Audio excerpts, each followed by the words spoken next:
कांग्रेस आज उन कृषि सुधार कानूनों का विरोध कर रही है। अभी तो सबसे दुर्भाग्य की बात तो ये है, ये जो आंदोलन चल रहा पंजाब में, ये बड़े किसानों का आंदोलन है। इसमें कोई छोटे किसान नहीं है, कोई मझोले किसान नहीं है।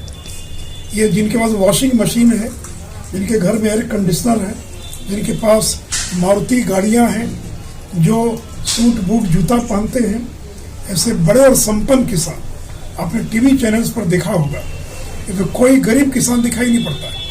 सब संपन्न किसान हैं जो 50 बीघा 100 बीघा की खेती करने वाले, जिनकी महीने की आमदनी 2 लाख 3-3 लाख आमदनी होगी, ऐसे बड़े किसान। और उन बेचारों को बरगला दिया गया है और ये कहा जा रहा है कि जो समर्थन मूल्य पर जो खरीद होती है उसको नरेंद्र मोदी की सरकार खत्म कर देगी। तो मित्रों, मैं बिहार के किसानों को आश्वस्त करना चाहूँगा कि नरेंद्र मोदी जब तक हैं, बीजेपी है, जो एमएसपी है, समर्थन मूल्य है, वो कभी भी खत्म नहीं होगा। किसान की जो उपज है उसकी समर्थन मूल्य पर खरीद जारी रहेगी। आपको मालूम है कि बिहार में अभी तक 22 लाख मैट्रिक टन धान की खरीद हो चुकी है। तो अगर एमएसपी खत्म ही करना होता तो फिर धान की खरीद हम क्यों करते, और चीज़ों की खरीद क्यों करते।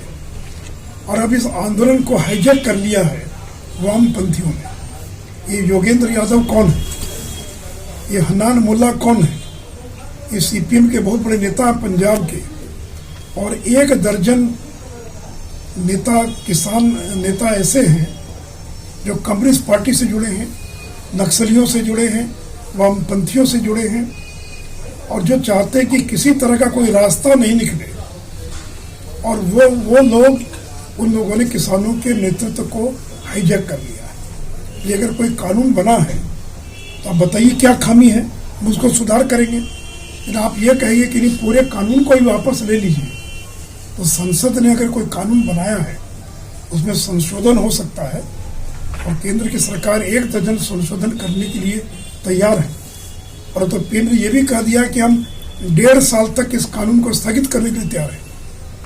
लेकिन आंदोलन का नेतृत्व नक्सली, वामपंथी और ऐसे लोग जिनका हिंसा में विश्वास है, वैसे लोग इसका नेतृत्व कर रहे हैं। और उसी का परिणाम था कि 26 जनवरी को, और जिस प्रकार के लाल किले की प्राचीर पर और लाल किले में जो हिंसा हुई है, वो दर्शाता है कि यह आंदोलन जो है अब किन लोगों के हाथ में चला गया है।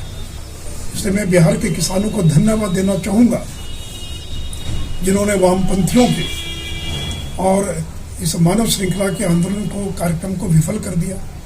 और सबसे हंसी तो आती है कि ये माले के लोग जो किसानों की जमीन पर कब्जा करने के काम करते थे, ये कम्युनिस्ट पार्टी के लोग, ये मुजफ्फरपुर जिला, मधुबनी जिला, जो एक जमाने में भूमि हड़प आंदोलन हुआ था, और जिन नक्सलियों के कारण, जिन माले के कारण मध्य बिहार में हजारों एकड़ जमीन किसान छोड़कर पलायन करने के लिए बाध्य हुआ, आज वो अपने आप को किसानों के समर्थक और हमदर्द दिखलाने का प्रयास कर रहे हैं।